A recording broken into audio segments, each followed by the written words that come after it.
Jemaat yang dikasihi Tuhan, mari kita tundukkan kepala kita berdoa. Ya Tuhan, Allah Bapa kami yang kekal dalam kerajaan surga, Allah yang kami sembah di dalam nama Tuhan kami Yesus Kristus, Tuhan dan Juru Selamat kami.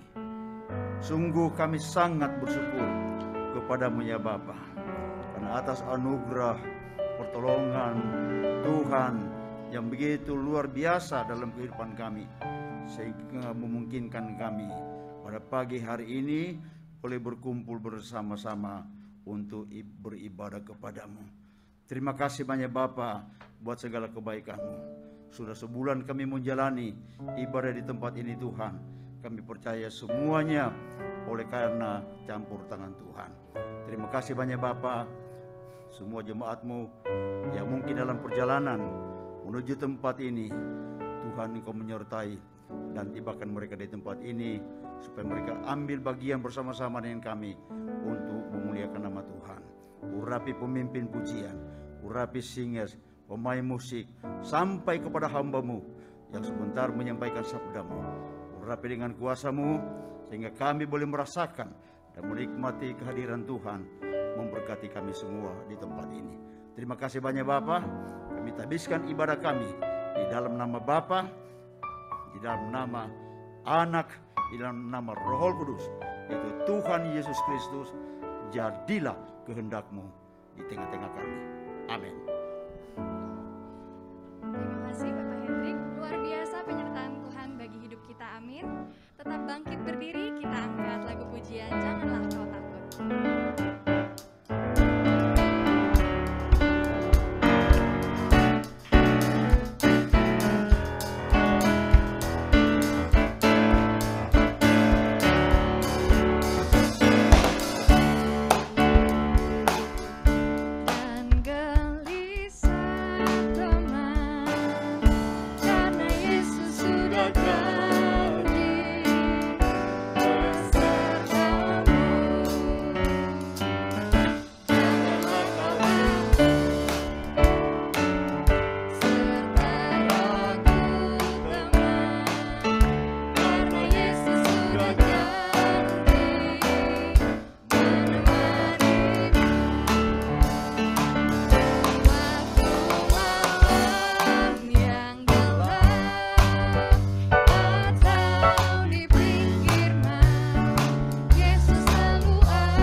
Juga jangan lelah bekerja di ladangnya Tuhan.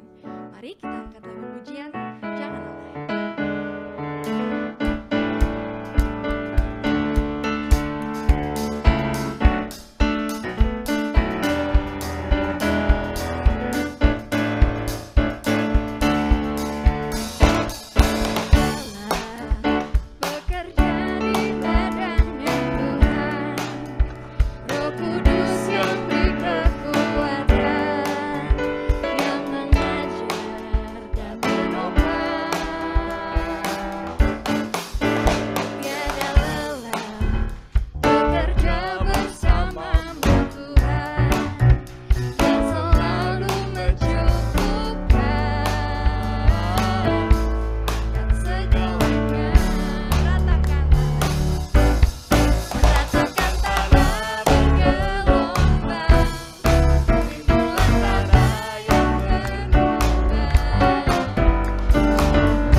akan segera masuk ke dalam firman Tuhan. Karena itu saya undang Bapak Ibu untuk bangkit berdiri. Kita angkat satu pujian 1000 rebah dan nanti Bapak Luki akan berdoa.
Syukur dan terima kasih Bapa, kalau kami sudah bisa memuji meninggikan nama-Mu lewat puji-pujian. Sebentar kami akan menerima bagian yang terpenting, yaitu sabda-Mu. Urapi kami semua ya Bapa, terlebih lagi Engkau urapi hamba-Mu yang akan menyampaikan firman-Mu, Pastor Nemo. Biar setiap perkataan yang keluar dari bibirnya boleh menjadi rema, berkat di dalam kehidupan kami. Kami bukan hanya sebagai pendengar, tapi boleh menjadi pelaku dari firman-Mu. Kuduskan hati dan pikiran kami Tuhan. Berfirmanlah kami sambut dalam nama Tuhan Yesus. Haleluya. Amin. Silakan duduk Bapak Ibu, dan mimbar selanjutnya saya persilakan kepada mentor saya, Bapak Pendeta.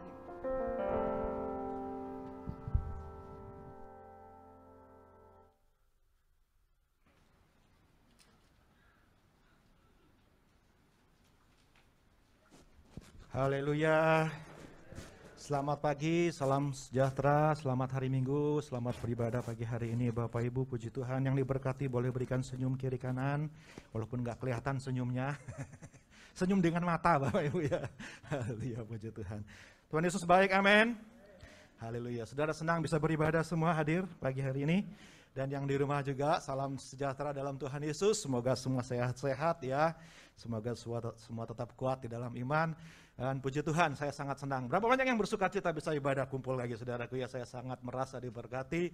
Karena kita sudah lewati masa yang cukup sulit saudaraku. Sempat saya dan Ibu Gembala, kita juga sempat berpikir kira-kira pada masih mau semangat gaya ibadah semuanya ya setelah lewati masa-masa seperti ini. Tapi puji Tuhan, Tuhan yang kita sembah adalah Tuhan yang setia, Tuhan yang tidak pernah meninggalkan perbuatan tangannya. Apa yang sudah Dia mulaikan pasti Dia akan selesaikan sampai sempurna saudaraku ya. Gereja kita akan tetap bertahan, akan tetap berjalan. Apapun yang terjadi dalam hidup ini kita tahu karena Tuhan setia kepada gerejanya. Mari kita kembali. Kalau boleh saya izinkan saya buka ini saudara, karena saya susah sekali bicara kalau pakai ini ya saudara ya. Jadi kita akan lanjutkan pembahasan kita tentang mene tekal ufarsin saudaraku. Mungkin sudah 1 bulan kita mempelajari tema ini. Dan saya mau mengajak kita kembali melihat kisah yang sangat menarik sekali saudara yang dicatat di dalam Alkitab. Dalam Daniel pasal yang ke-5 kita lihat saudara dikasih Tuhan. Dan pagi hari ini saya memberikan judul firman Tuhan, bobot dari kerendahan hati. Saudara, kalau kita lihat kisah yang melatar belakangi kalimat atau frase yang penuh dengan teka-teki ini saudara dikasih Tuhan, mene tekal ufarsin, yang adalah kalimat yang ditulis oleh tangan Tuhan sendiri saudaraku ya. Ketika Daniel ada di Babel dalam usia yang hampir 90 tahun pada waktu itu. Raja Belsyazar menjadi seorang raja yang menggantikan kakeknya saudaraku, yaitu Nebukadnezar. Raja yang sangat terkenal di dalam Alkitab, yang Tuhan pakai untuk menghukum bangsa Yehuda, bangsa Israel, menghancurkan Yerusalem, menghancurkan Bait Suci pada tahun 586 sebelum Masehi. Dan Daniel kita tahu di dalam pasal yang pertama kita lihat adalah orang-orang muda, keturunan-keturunan raja yang dibawa oleh Nebukadnezar untuk bekerja di Babel. Dan pada waktu peristiwa ini terjadi saudaraku pada tahun 539 kurang lebih saudaraku ya. Peristiwa yang kita baca dalam Daniel pasal 5 ini, Daniel usianya sudah sangat lanjut usia. Seperti saya katakan tadi, hampir 90 tahun. Dia sudah melayani dari sejak zaman Raja Nebukadnezar yang menjadi kakek dari Raja Belsyazar yang kita baca di dalam kisah ini. Saya sedang mencoba menyetarakan antara sejarah dengan apa yang dicatat di dalam Alkitab, saudaraku. Jadi sebuah cerita yang sangat menarik bagaimana Tuhan mengakhiri masa kejayaan sebuah kerajaan yang begitu berkuasa, yang begitu hebat, yang menjadi dikatakan saudaraku kerajaan adik kuasa pada waktu itu. Dan Tuhan mau menunjukkan bahwa di balik setiap kekuasaan, di balik setiap kerajaan, di balik setiap pemimpin, setiap penguasa orang yang berkuasa di bumi ini, ternyata masih ada raja di atas segala raja. Masih ada Allah yang berkuasa mengangkat dan menurunkan. Yang percaya katakan amin, sudah kasih Tuhan. Siapapun dia, kerajaan apapun, kekaisaran apapun, what kind of empire yang pernah ada di dalam sejarah dunia ini saudaraku, semua ada di tangan Tuhan. Dan kita lihat cerita di sana bagaimana Raja Belsyazar, raja yang sebenarnya adalah cucu seperti saya katakan tadi saudara, dari Nebukadnezar ya, adalah seorang penguasa yang bersama dengan ayahnya Nabonidus, dicatat oleh sejarawan saudaraku. Nabonidus adalah raja penerus dari Nebukadnezar, sementara Belsyazar dijadikan sebagai pendamping dan dipercayakan untuk berkuasa atas kota Babel, sementara ayahnya Nabonidus saudaraku mengatur seluruh kekaisaran yang masih dikuasai pada waktu itu. Dan Nabonidus tidak hadir dalam cerita ini dan memang tidak dicatat di dalam Alkitab. Tetapi menurut sejarawan dia sudah kalah berperang dan dia kalah oleh Cyrus ya, saudara Kores saudaraku ya. 2 kali dia dikalahkan dan dia menghindar ke Arabia. Dan pada waktu ini apa yang sedang terjadi di dalam cerita ini saudaraku, ketika Belsyazar sudah mengadakan pesta yang begitu besar dengan 1000 orang undangan saudaraku, sebenarnya mereka dalam keadaan yang sangat terkepung. Mereka sedang dalam keadaan di mana musuh sudah mengepung dengan sempurna kota Babel pada waktu itu. Tetapi kita melihat sebuah gambaran yang sangat menyedihkan di sini bagaimana Belsyazar yang usianya kurang lebih 35 tahun pada waktu itu saudaraku ya, mengadakan sebuah pesta mabuk-mabukan, pesta orgi saudaraku, pesta wow luar biasa penuh dengan hawa nafsu dan sebagainya. Walaupun sebenarnya dia sedang dikepung oleh maut, sedang dikepung oleh musuh. Tapi seolah-olah di sini kita melihat bagaimana Belsyazar menjadi seorang yang berpikir bahwa Babel bisa menyelamatkan. Kota yang dikatakan kota yang paling indah di dunia pada waktu itu. Dengan The Hanging Garden, saudaraku ya. Dengan salah satu dari 7 keajaiban dunia dan tembok yang dikatakan tingginya puluhan meter, bahkan menaranya sampai 100 meter tingginya saudaraku, dengan tebal 26 meter. Dia berpikir saya aman di dalam kota ini. Ya, kota yang begitu besar yang dicatat menurut sejarawan dikatakan hampir mencapai 2 juta orang pada masa itu saudaraku, sebuah kota yang penduduknya 2 juta orang. Metropolitan yang begitu luas, dikelilingi dengan tembok yang begitu kokoh yang kuat. Bahkan sudah menyediakan makanan yang dikatakan 20 tahun pun mau dikepung Babel tidak akan kalah, tidak akan kelaparan. 20 tahun mereka sudah stok makanan, saudaraku. Sehingga mereka merasa diri aman, mereka merasa diri biar musuh mau silahkan, mau kepung kami, mau coba serang kami. Tapi zaman dulu belum ada rudal, belum ada drone, belum ada dinamit dan seterusnya. Saudara, begitu lihat tembok tinggi sudah musuh sudah mau bilang apa lagi, pintu ditutup, gerbangnya apalagi dari perunggu dikatakan saudaraku nggak bisa digedor, diketok. Saudara ya kan mau bikin bagaimana kalahkan ya, mereka pikir kami aman, we're secure, udah pesta aja, santai aja semua, tenang aja, jangan khawatir, musuh mau tunggang balik bagaimana, bengkok-bengkok, jangan khawatir, we're safe, kita aman.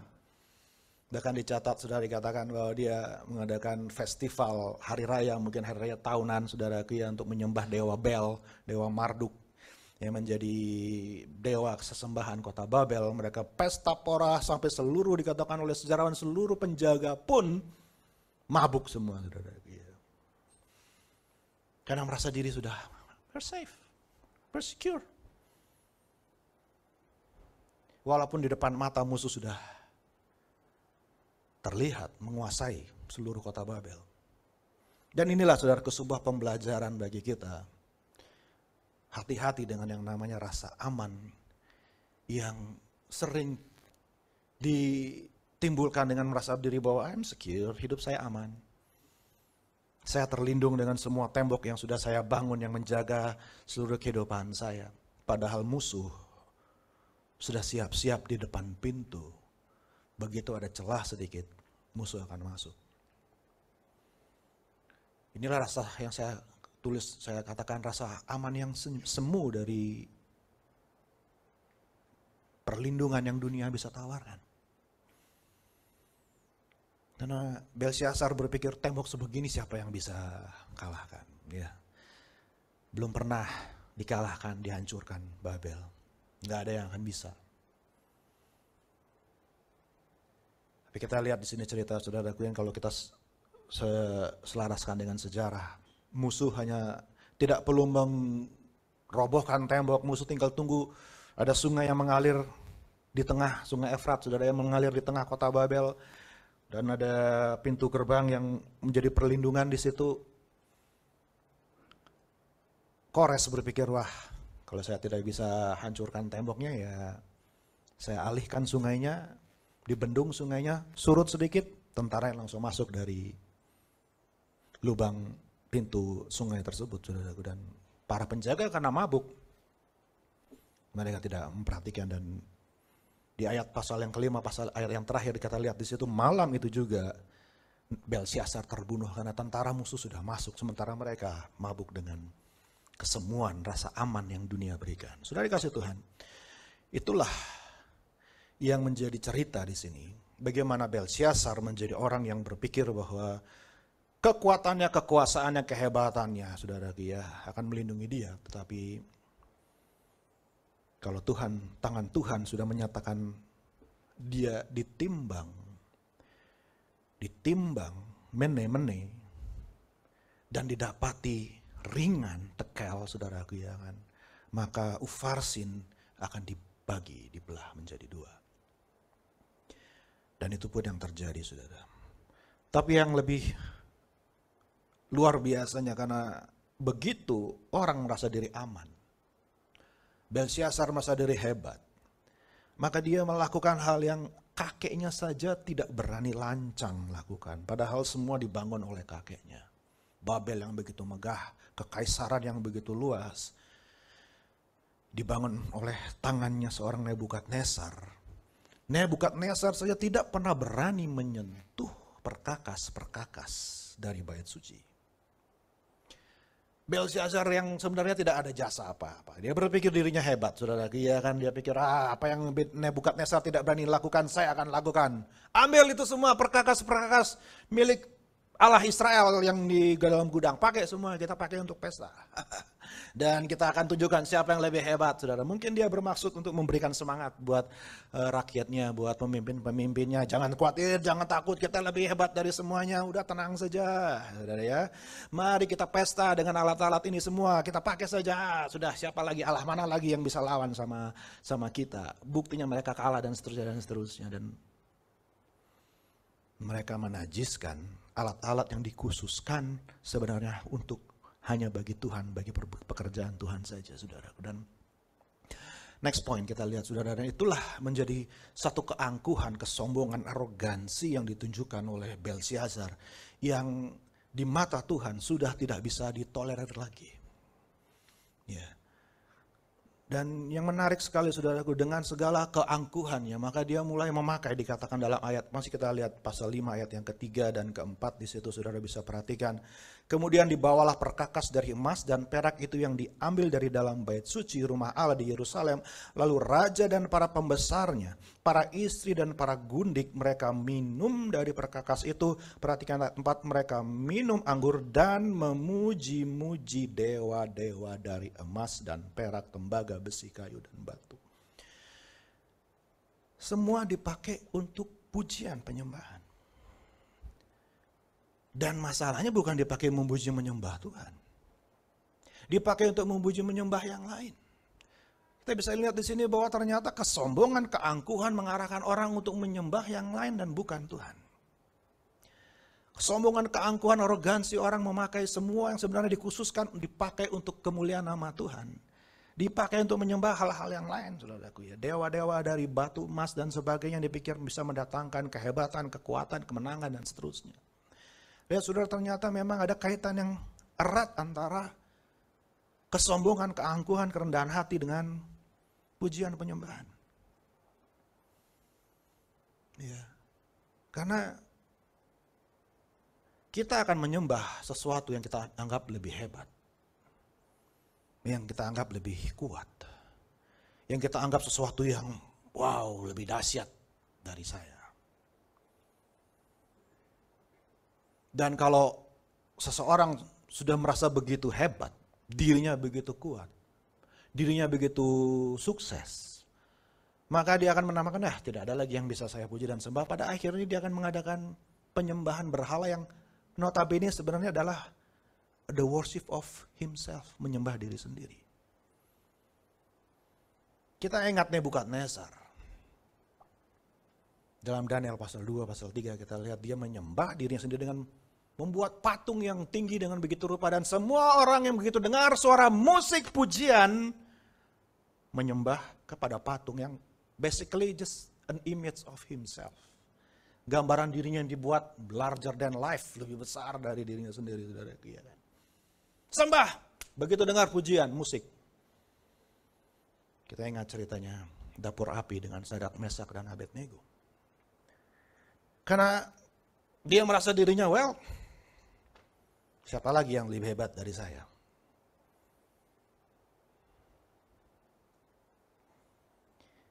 Maka saudara kasih Tuhan, kenapa dalam ibadah kita selalu ada yang namanya memuji dan memuliakan Tuhan? Selalu kita memulai ibadah kita dengan nyanyi, menyembah, memberikan kepada Tuhan. Karena kita harus ingat terlebih dahulu saudara kasih Tuhan, bahwa kita ini gak ada apa-apanya. Ada amin saudara kasih Tuhan? Bahwa there is someone much bigger, much powerful, much more di atas segala-galanya dibandingkan diri kita. Dan itu yang mesti diingatkan dalam diri kita setiap kali kita memuji dan menyembah Tuhan.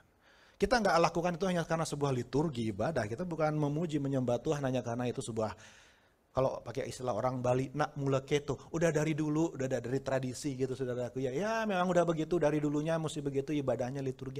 No. Bukan. Tapi memang dalam pujian penyembahan kita harus diingatkan kembali bahwa hidup ini semua ada di dalam tangan Tuhan. Haleluya. Dan dia hadir di atas puji-pujian umatnya. Kalau kita tidak ingat itu, maka kita akan menggunakan hal-hal yang seharusnya kita pakai untuk menyembah Tuhan, dipakai untuk menyembah yang lain. Somehow we are created to worship. Karena memang Allah menciptakan kita untuk bersekutu dengan dia, memuliakan dia, menyembah dia, menggunakan hidup kita untuk memuliakan dia. Dan kalau kita nggak gunakan itu, kita akan gunakan untuk memuliakan yang lain, saudaraku. Ya, maka kita lihat di sini sebagai contoh. Nebukadnezar dengan segala self-aggrandizement, saudaraku, yang merasa dirinya hebat, dia pakai itu semua untuk menyembah berhala. Yang saya yakin dia juga tahu itu cuma patung dan sebagainya. Karena memang pada akhirnya penyembahan berhala hanyalah kita menyembah sesuatu yang kita anggap hebat, yang kita taruh nilai kepada hal tersebut, dan kita menyembah diri kita sendiri pada akhirnya.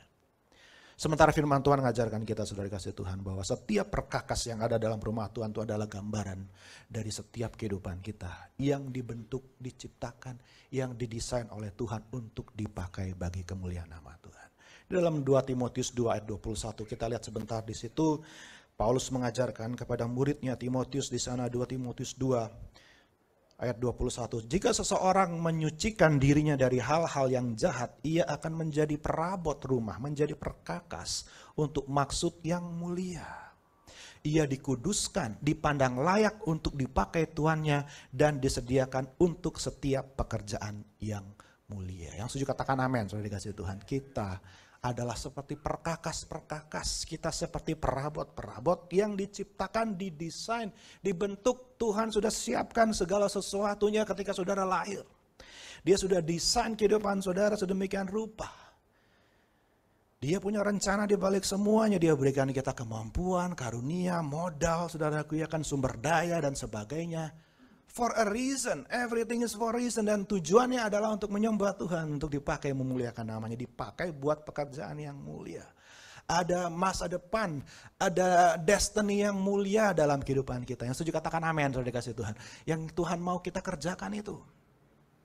Dan Tuhan mau kita sadari itu bahwa apapun yang ada pada saya, apapun yang ada pada saudara, there's a purpose, ada maksud Tuhan di sana yang seharusnya dipakai untuk pekerjaan Tuhan, dipakai untuk hal-hal yang mulia, bukan dipakai untuk hal-hal yang dinajiskan, yang tidak berkenan, seperti yang Belsyazar lakukan. Roma 12 ayat yang pertama terkenal, saudaraku, karena kita mempersembahkan hidup kita, itulah our true worship, itulah ibadah penyembahan yang sejati, bukan cuma soal menyanyi, bukan cuma soal, saudaraku, ya kan, lagu-lagu pujian dan sebagainya, tetapi itu hanya ekspresi dari hidup kita yang memang dipersembahkan menjadi sebuah penyembahan, saudara. Jadi kembali lagi, sebenarnya hidup kita ini kita harus sadari adalah sebuah penyembahan kepada Tuhan yang hanya Tuhan saja yang layak terima. Dan Belsyazar menunjukkan keangkuhannya, kesombongannya. No, I will use it for my own purpose. Saya mau pakai itu untuk mabuk-mabukan, untuk suka-suka, untuk hawa nafsu dan seterusnya. Maka itulah yang membuat Tuhan tidak memberikan kemurahan kepada Belsyazar. Saudara, Belsyazar sebenarnya tidak jauh beda dengan kakeknya Nebukadnezar. Nebukadnezar juga punya masalah yang sama. Dia punya masalah egomaniak yang terlalu berlebihan. Tapi satu hal yang dimiliki oleh Nebukadnezar adalah ketika dia dihajar oleh Tuhan di pasal yang sebelumnya, Daniel pasal 4, ketika dia berpikir dia dirinya hebat, Tuhan pukul dia dirubah, direndahkan jadi seperti binatang. Dia sadar, dia rendah hati, dia mengaku, bertobat, dan dia kembali memuji dan mengakui Allah. Dan itu yang tidak dimiliki oleh Belsyazar. Sehingga walaupun Nebukadnezar melakukan kesalahan yang sama, kesombongan, keangkuhan, tapi ketika dia ditimbang, dia mau merendahkan diri. Sehingga dia kedapatan berbobot. Dia tidak kedapatan ringan. Dia punya bobot, dan bobotnya justru adalah kerendahan hati. Saudara, apa sih yang Tuhan nilai dari kehidupan orang? Dari kehidupan saudara dan saya. Kalau manusia lain menilai kita dari mungkin kehebatan kita, kesuksesan, keberhasilan kita dan sebagainya, oke lah. Tapi Tuhan loh gitu loh, saudara ya. Apa yang bisa membuat Tuhan itu berkata wow kepada kita, saudara? Apa yang kita bisa sombongkan, kita bisa pamerkan kepada Tuhan? Apa yang kita bisa anggap diri kita ini berharga di mata Tuhan? Karena dia punya segala-galanya, dia lebih di atas segala-galanya, istilahnya aduh kita ini apa gitu di mata Tuhan. Kita nggak bisa pakai ukuran orang lain, ukuran manusia, sama seperti Tuhan mengukur kita. Nggak bisa Tuhan mengukur kita dengan satu standar yang sangat jauh berbeda dengan bagaimana kita mengukur satu sama lain. Dan yang menarik kita lihat di sini, apa yang menjadi standar ukuran Tuhan adalah kerendahan hati. Yang setuju katakan amin, saudara kasih Tuhan. Itu yang berbobot di mata Tuhan. Belsyazar ditimbang terlalu ringan, karena apa? Nggak ada kerendahan hati, terlalu banyak kesombongan, dan by the way kesombongan itu nggak ada harganya di mata Tuhan. Nggak ada bobotnya, nggak ada beratnya, aduh enteng banget kamu. Lu pikir lu hebat, gitu istilahnya itu dari kan. There's nothing.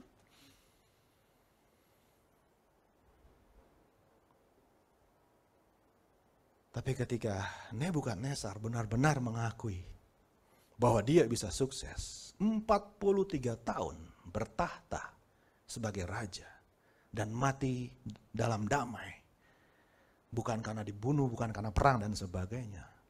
Dia berkuasa sampai hampir juga 90 tahun, umurnya sudah 80 tahun lebih. Dia menyadari satu hal, dia bisa seperti itu karena Tuhan yang mampukan dia. Dan itulah yang Daniel bilang kepada Belsyazar ketika Daniel dipanggil. Kita tidak seorang pun pandai, orang bijaksana bisa membaca. Sebenarnya menarik saudara kalau saya pelajari, sebenarnya yang Tuhan tulis itu matematika saudaraku ya kan. Mene tekel ufarsin, tangan Tuhan itu menulis matematika. Mene itu mina, ya saudara tahu shekel saudara ya, kalau kita ke Israel, ingat kalau di Israel itu semua uangnya pakai shekel ya. Mina itu 50 shekel saudaraku ya kan. Jadi 50, mene, mina. Tekel itu 1 shekel. Dalam bahasa Aramnya, tekel dengan shekel sama, 1. 50, 51, peres 25. Separuh dari 50. Ya 50, 51, 25. Ditulis begitu sama tangan Tuhan. Nggak ada yang bisa mengerti ini apa maksudnya, ini teka-teki apa lagi, matematika apa lagi ini. 50, 51, 25. Ya kan. Tapi Daniel yang mengenal Allah yang menulis tangan itu, yang menulis huruf itu, dia tahu artinya apa, dia bisa artikan. Dan dia bilang, kamu gak seperti Nebukadnezar. Kakekmu yang begitu hebat dan menyadari bahwa dia bisa hebat karena Tuhan. Kamu loh begitu kurang ajar. Apa yang tidak berani dilakukan oleh kakekmu menyentuh perkakas yang milik Tuhan, kamu pakai untuk hal-hal yang tidak benar, yang najis, maka terlalu enteng kamu. Maka pada waktu itu juga, kita tahu ceritanya saudaraku ya, Belsyazar tidak mendapat kemurahan, tidak mendapat pengampunan, tidak mendapat kebaikan daripada Tuhan. Penghukuman terjadi dalam sekejap. Saya tuliskan di sana saudaraku, sementara kalau orang mau merendahkan diri, mari kita baca kembali dalam Daniel ayat yang ke-21 dan 21. Silakan Daniel 5 ayat 20. Tetapi ketika ia, ya ini Nebukadnezar, Daniel menjelaskan, ketika Nebukadnezar menjadi tinggi hati dan keras kepala, sehingga berlaku terlalu angkuh, maka ia dijatuhkan dari tahta kerajaannya dan kemuliaannya diambil daripadanya. Alkitab mencatat 7 tahun. Dicatat 4 tahun oleh sejarawan, saudaraku, di mana Nebukadnezar tidak melakukan apa-apa. Tetapi permaisurinya yaitu Nitokris, saudaraku, ya kan dicatat oleh sejarawan, dan permaisuri yang sama yang ditulis di sini yang kasih tahu sama Belsyazar. Kamu tahu ada yang namanya Daniel yang bisa membaca semua rahasia dan sebagainya karena Allah, roh Allah ada pada dia. Ayat 21 kita lihat, Daniel menasihatkan, ia dihalau dari antara manusia dan hatinya menjadi sama seperti hati binatang. Dan tempat tinggalnya ada di antara keledai hutan, kepadanya diberikan makanan rumput seperti kepada lembu, dan tubuhnya basah oleh embun dari langit sampai ia mengakui. Sampai dia nyadar, sampai dia betul-betul hilang kesombongannya, keakuannya, keangkuhannya dan sebagainya. Sampai benar-benar dia tahu betul kalau dia bisa sukses semua hanya karena tangan Tuhan yang memberkati. Bahwa Allah yang maha tinggi berkuasa atas kerajaan manusia dan mengangkat siapa yang dikehendakinya untuk kedudukan itu. 7 tahun saudaraku baru bisa nyadar. makin cepat kita nyadar bahwa Tuhanlah yang berkuasa, makin baik saudara kasih Tuhan. Kita nggak akan direndahkan, kita nggak akan dihukum sama Tuhan. Tetapi kembali kita lihat, ketika penyembahan murni keluar dari Nebukadnezar, pengakuan yang sesungguhnya kepada Allah itu keluar dari hatinya, keluar dari mulutnya, barulah pemulihan terjadi. Barulah dia dikembalikan lagi. Barulah bobot kehidupannya itu dinilai oleh Tuhan. Sehingga Nebukadnezar dikembalikan menjadi seorang emperor, saudara kalian. Puji nama Tuhan. Inilah pembelajaran yang sangat penting bagi kita semua, saudaraku. Milikilah satu sifat yang Tuhan Yesus sendiri miliki, bukan? Amin, saudara. Matius pasal 11, ayat 28-29. Marilah kepada aku yang letih lesu, bertanggung berat, aku akan berikan ke belakang. Belajarlah kepada aku, karena aku rendah hati dan lemah lembut. Saudara, mau jadi pengikut Yesus, amin? Semakin tanda orang makin jadi pengikut Yesus, sifat Tuhan Yesus yang dua itu paling kelihatan. Rendah hati, lemah lembut. Haleluya. Karena Yesus bilang, I am humble and meek and gentle. Jadi saudara, makin kita ikut Tuhan dan makin kita kenal sama Tuhan, yang paling kelihatan dari sifat kita, makin kita rendah hati, makin lemah lembut sifat dan perilaku kita. Itulah ciri kita semakin serupa dengan guru kita. Haleluya, puji Tuhan. Kadar itu saudara kasih Tuhan, pentingnya kita memiliki kerendahan hati. Saya mau tutup dengan satu kebenaran. The next point kita lihat saudara, ada tangan Tuhan yang berkuasa, dan inilah yang kita perlu sadari, bahwa tangan Tuhan ini yang menunjukkan kehebatan dan kuasanya dengan menulis di depan mata Belsyazar, saudara kan, memberikan sebuah peringatan yang begitu keras kepada Belsyazar, tapi tangan Tuhan itu ya memiliki kuasa. Dan Daniel berkata di dalam ayat yang ke-23, kalau kita kembali ke situ kita lihat apa yang menjadi teguran daripada Tuhan lewat Daniel kepada Belsyazar. Kita lihat ayat 23, Tuanku meninggikan diri terhadap yang berkuasa di sorga, perkakas dari baitnya dibawa orang kepada Tuanku, lalu Tuanku serta para pembesar Tuanku, para istri dan para gundik Tuanku telah minum anggur dari perkakas itu. Tuanku telah memuji-muji dewa-dewa dari perak dan emas, tembaga, besi, kayu dan batu, dan tidak dapat melihat atau mendengar atau mengetahui, dan tidak Tuanku muliakan Allah yang menggenggam nafas Tuanku dan menentukan segala jalan Tuanku. Karena kamu tidak mau mengakui bahwa tangan Tuhanlah yang memegang nafasmu. Tangan Tuhanlah yang mengarahkan kehidupanmu. Maka tangan Tuhan itu kelihatan untuk menjudge engkau, menghakimi engkau. Saudara, mau hidup kita diberkati Tuhan, amin? Sadari bahwa ada tangan Tuhan yang pegang nafas kita. Waktu saya terpapar COVID, saudara lihat, saya ngerasain bagaimana beratnya nafas gitu ya. Bagi saudara yang pernah ngalamin, saudara tahu ya, aduh, kalau firman Tuhan bilang seperti tangan Tuhan menekan hidup kita. Dalam Mazmur katakan, aduh, nafas saja berat sekali, saudara. Kalau Tuhan tinggal sedikit, saudara ya kan, mau bilang apa kita, saudara ya. Puji nama Tuhan kalau kita masih bisa bernafas dengan leluasa pada pagi hari ini, semua kan anugerah Tuhan. Haleluya, puji Tuhan. Dan tangan Tuhan berkuasa mengarahkan perjalanan hidup kita. Kalau tangan Tuhan bilang kita ke atas, siapa yang bisa bilang kita ke bawah? Kalau tangan Tuhan bilang kita naik, siapa yang bisa bilang kita turun? Kalau tangan Tuhan yang sudah mampukan Nebukadnezar. Saudara, Nebukadnezar bukan umat Tuhan, Nebukadnezar bukan bangsa Yahudi, bukan bangsa Israel. Tapi Tuhan bisa tunjukkan kuasanya, dia bisa berkuasa begitu lama. Walaupun dia sekali lagi dikatakan, boleh dibilang bangsa kafir, saudara, ya kan? Tapi kalau tangan Tuhan sudah pegang dan topang dia, siapa yang bisa kalahkan, siapa yang bisa jungkirkan, siapa yang bisa kalah? Dan inilah yang disadari, dan ini yang perlu kita mengerti, bahwa tangan Tuhan berkuasa. Itu sebabnya jangan sampai keangkuhan kita membuat tangan Tuhan menentang kita. Ayat 24, sebab itu ia menyuruh punggung tangan itu dan dituliskanlah tulisan ini. Kalau tangan Tuhan kita lawan, maka tangan Tuhan itu akan teracung menentang kita, dikatakan saudaraku. Kalau tangan Tuhan sudah teracung melawan, saudaraku, nggak ada yang bisa menghindar, nggak ada yang bisa membantah, tidak ada yang bisa mengalahkan. Sebab itu saudaraku, sadari tangan Tuhan menyertai kita. Next, yang terakhir, ayat terakhir kita lihat. Di dalam Mazmur dikatakan bahwa tangan Tuhan berkuasa mengangkat kita. Ada satu pasal di dalam Alkitab, Mazmur 118, kita lihat saudaraku ya. Mazmur 118 ini dikatakan pasal yang paling di tengah dari seluruh isi Alkitab. Kalau kita belah jadi dua, ini pasal paling tengah saudara ya. Pasal ayat Alkitab yang paling di tengah. 117 pasal terpendek di dalam Alkitab, cuma 2 ayat. Pasal terpanjang Mazmur 119, saudara ya kan, pasal yang terpanjang sampai 100 berapa ayatnya saya lupa. Mazmur 118 pas ada di tengah, dan di sana dikatakan ayat yang ke-15. Kita baca sama-sama saudara kasih Tuhan, ayat 15 dan 16, 2, 3. Suara sorak-sorai dan kemenangan di kemah orang-orang benar.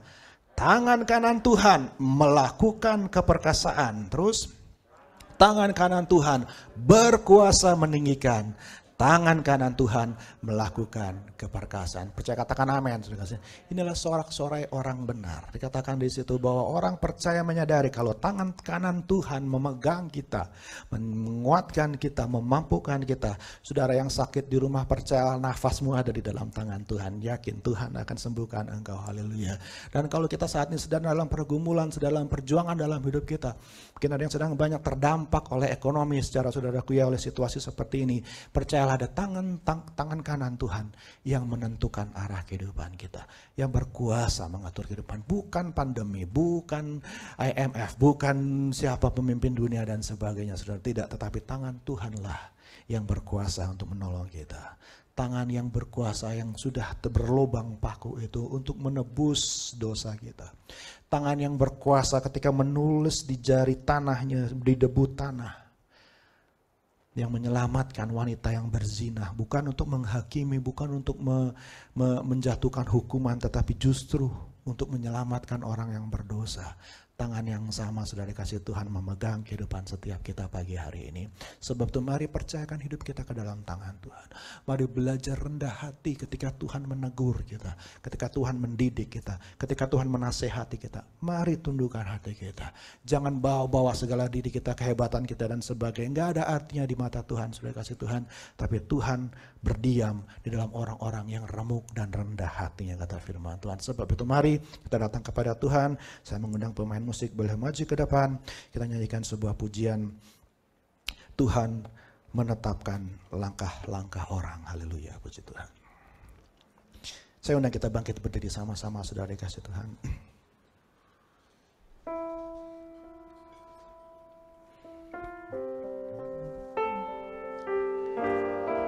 Terima kasih Tuhan.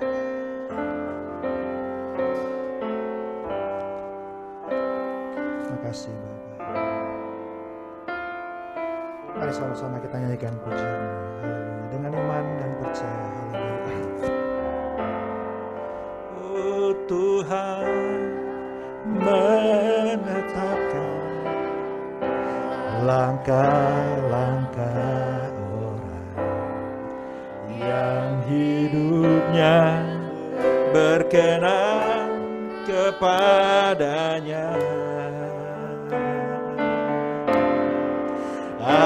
Apabila ia jatuh, tak sampai tergeletak, sebab Tuhan menopang tangannya.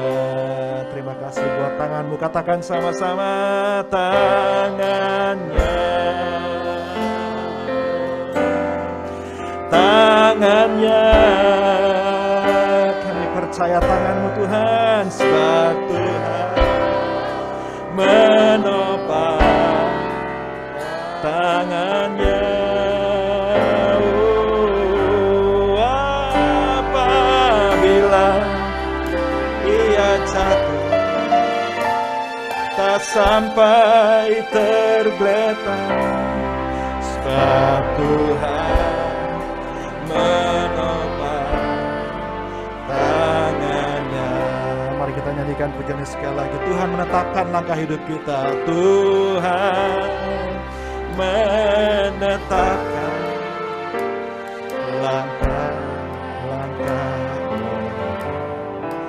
yang hidupnya berkenan kepadanya.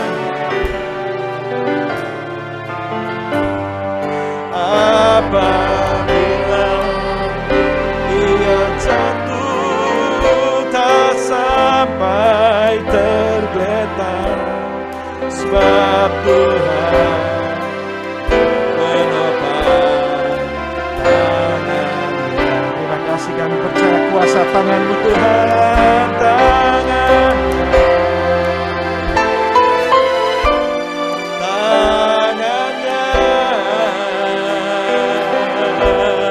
Sebab Tuhan menopang tangan-Nya. Apabila ia jatuh tak sampai tergeletak, sebab Tuhan menopang tangan-Nya. Kita ganti pujian kita. Kita katakan tak tersembunyi kuasa Allah, saudaraku ya. Tak tersembunyi kuasa Allah, kalaulah ditolong. Yang di rumah yang sedang sakit, katakan dengan iman, saya juga. Kami percaya kuasa tangan kanan-Mu Tuhan, tangan-Nya terbuka menunggu, tak tersembunyi. Kau lebih berkuasa dari apapun Tuhan. Katakan sekali lagi, tak tersembunyi kuasa-Mu Tuhan. Engkau hadir bersama dengan kami, tak tersembunyi kuasa Allah, kalaulah ditolong.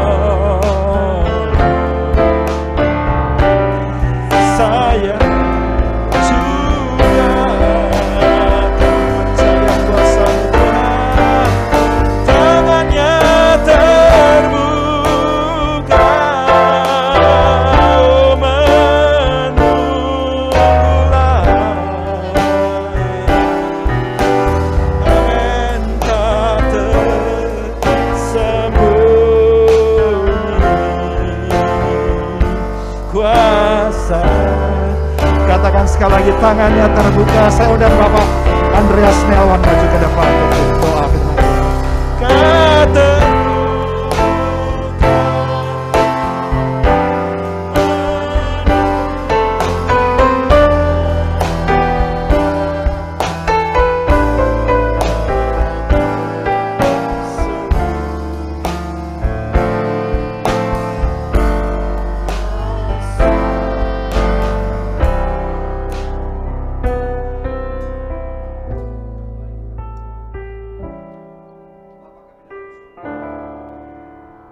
Kami mengerti Tuhan, tidak ada yang tersembunyi di hadapan-Mu. Kami tahu Tuhan, bahwa satu kali kelak, semua yang kami lakukan akan Engkau timbang. Ajar kami Tuhan, lebih hari, lebih rendah hati, dan ajar kami untuk lebih lemah lembut. Karena kami tidak ingin Tuhan, pada waktu kami ditimbang, didapatinya lah iman percaya kami dalam kelemahan dan kekurangan. Terima kasih Tuhan atas sabda-Mu pada pagi hari ini. Terima kasih Tuhan karena Engkau kembali kumpulkan kami untuk kami bisa beribadah secara tatap muka. Sertai terus perjalanan ibadah persekutuan doa kami Tuhan. Bimbing terus kami semua jemaat-Mu di tempat ini. Terlebih lagi Tuhan, bimbing gembala kami Ibu Pendeta Melani Awandatu. Kami tahu Tuhan Kau punya rencana yang besar atas apa yang terjadi pada kami semua. Berkati juga Bapak Pendeta Nemo yang sudah menyampaikan sabda-Mu. Bukakan terus rahasia firman-Mu Tuhan. Pakai dia Tuhan demi kebesaran nama-Mu. Berkati rumah tangga, bahkan anak-anaknya. Anak yang di Amerika juga Tuhan Engkau sertai dia. Jagai dia sebagaimana Engkau menjagai kedua orang tuanya. Terima kasih Bapa. Kami percaya Engkau yang memulai ibadah kami. Kami akan terus melanjutkan ibadah ini. Berkati kami semua Tuhan. Berkati bahkan jemaat-Mu yang tidak bisa hadir di tempat ini pada pagi hari ini. Sertai dia dimanapun dia berada. Jauhkan kami semua dari malapetaka, dari sakit penyakit, bahkan dari virus COVID-19. Terima kasih Bapa. Kami alaskan doa kami di dalam nama Tuhan Yesus Kristus. Haleluya. Amin. Silakan duduk Bapak Ibu. Terima kasih untuk Bapak Andreas Nelwan dan juga kepada Bapak Pendeta Nemo Bahari yang telah menyampaikan firman dan juga menguatkan kita. Biarlah kita senantiasa dapat menyerahkan hidup kita di dalam tangan Tuhan. Dan kita akan mendengarkan pengumuman yang akan disampaikan oleh Bapak Gunadi.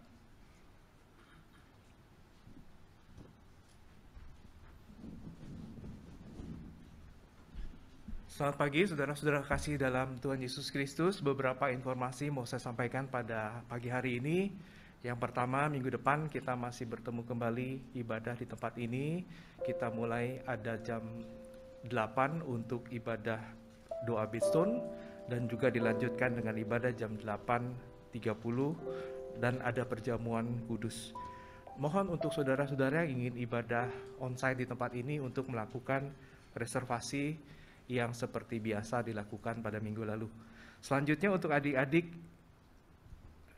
sekolah minggu, nanti jam 10.15 ada ibadah melalui Zoom. Invitation-nya dan link-nya juga tetap seperti yang minggu lalu. Mohon untuk mempersiapkan gunting, kertas, pensil warna, dan peralatan lainnya untuk kegiatan sekolah minggu. Untuk informasi lebih lanjut bisa menghubungi Ibu Henny atau Ibu Sandy. Untuk adik-adik kelas 5 sampai kelas 9 juga kami mengundang untuk ibadah melalui Zoom yang diadakan setiap hari Jumat. Nanti tanggal 4 Maret itu kita ada ibadah jam 7 malam. Untuk informasi lebih lanjut bisa menghubungi Ibu Sandy atau Ibu Mary. Untuk dewasa muda, kami juga mengundang untuk ikut dalam ibadah Zoom yang dipimpin langsung juga tadi oleh Bapak Pendeta Nemo Bahari. Itu setiap hari Sabtu jam 7:30 malam. Untuk informasi lebih lanjut bisa menghubungi Ibu Fungling atau Ibu Lingling. Selanjutnya untuk seluruh jemaat PDAMS, kami juga mengundang untuk ikut ibadah melalui Bidstone setiap Selasa. Ada Bidstone, nanti tanggal 1 Maret kita ibadah jam 19.30. Untuk informasi lebih lanjut bisa menghubungi Ibu Fungling atau Ibu Lingling. Dan selanjutnya ada beberapa saudara kita yang berulang tahun di bulan Februari ini. Itu ada 11 orang. Mohon untuk beberapa yang mungkin belum terdata bisa mengupdate datanya kepada Ibu Fungling atau Ibu Lingling, yaitu Bapak Irwan Susanto, Bapak Alex Inkiriwang, Bapak Robi, Bapak Pendeta Ruben, Ibu Imelda, Ibu Michelle, Ibu Sandy, Ibu Debbie, Cynthia, Mary Slamet, dan juga Stephen. Nanti mohon dengan hormat Bapak Pendeta Nemo untuk berdoa untuk saudara-saudara kita yang berulang di bulan Februari. Dan terakhir saudara, sesuai dengan ketentuan protokol ibadah AMS, nanti persembahan yang saudara-saudara sudah masukkan ke dalam amplop, nanti bisa dimasukkan ke kotak kolekte pada saat keluar nanti. Dan juga nanti Asher akan mengatur aturan untuk keluar supaya tidak berkerumun. Sekian pengumuman, Tuhan Yesus memberkati. Terima kasih Pak Gunadi. Kita akan segera tamatkan ibadah pada pagi hari ini. Karena itu saya undang bangkit berdiri. Kita angkat pujian Ajaib Kau Tuhan. Dan nanti Bapak Pendeta Nemo akan berdoa berkat. Kepada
yang berulang tahun saya mengajak mengangkat tangan di hadapan Tuhan, baik yang di rumah di tempat ini. Bapa, terima kasih buat kasih setia Tuhan yang sudah mengiringi, menyertai langkah hidup kami. Kami bersyukur buat saudara-saudari kami yang berulang tahun di sepanjang bulan Februari Tuhan. Tangan Tuhan sudah membimbing mereka melewati tahun-tahun yang lalu.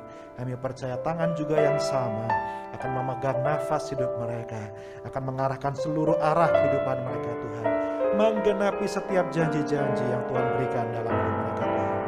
Biarlah kehidupan mereka semakin menjadi kesaksian, kehidupan mereka semakin melihat cara kerja Tuhan semakin nyata dalam hidup mereka. Dan biarlah mereka menjadi penyembah-penyembah yang sungguh-sungguh mengasihi Engkau ya Tuhan, dan kasih setiamu selalu berkelimpahan dalam kehidupan mereka. Terima kasih Tuhan Yesus. Kami juga berdoa buat bangsa dan negara kami ya Tuhan. Biarlah Tuhan mampukan kami semua untuk melewati situasi ini. Kami percaya hanya Engkau-lah yang berkuasa menghardik segala bala sampar sakit penyakit Tuhan, dan memulihkan keadaan kami seperti sedia kala. Bahkan lebih lagi ya Tuhan, Tuhan kembalikan berlipat kali ganda ya Tuhan. Pemerintah bangsa kami Tuhan, dari pusat sampai daerah Tuhan sertai. Biarlah seluruh masyarakat bangsa negeri ini Tuhan melihat shalom damai sejahtera daripada Tuhan melimpah atas negeri kami. Dan sekarang saudara-saudari kasih Tuhan, terimalah berkat dari Allah Bapa, berkat dari Tuhan Yesus Kristus anaknya yang kudus, berkat dari pribadi Roh Kudus, Allah sumber segala hikmat, Allah sumber segala penghiburan, Allah sumber segala sukacita dalam hidup kita. Kesembuhan menjadi bagian kita, dan barisan belakang kita adalah kemenangan yang daripada Tuhan. Diberkatilah kita dalam satu nama yang ajaib, yaitu nama Tuhan Yesus Kristus. Kita terima dengan iman berkat kita dan katakan amin. Puji Tuhan, selamat hari Minggu. Tuhan Yesus berkati saudara semua. Sampai jumpa lagi dalam ibadah yang selanjutnya.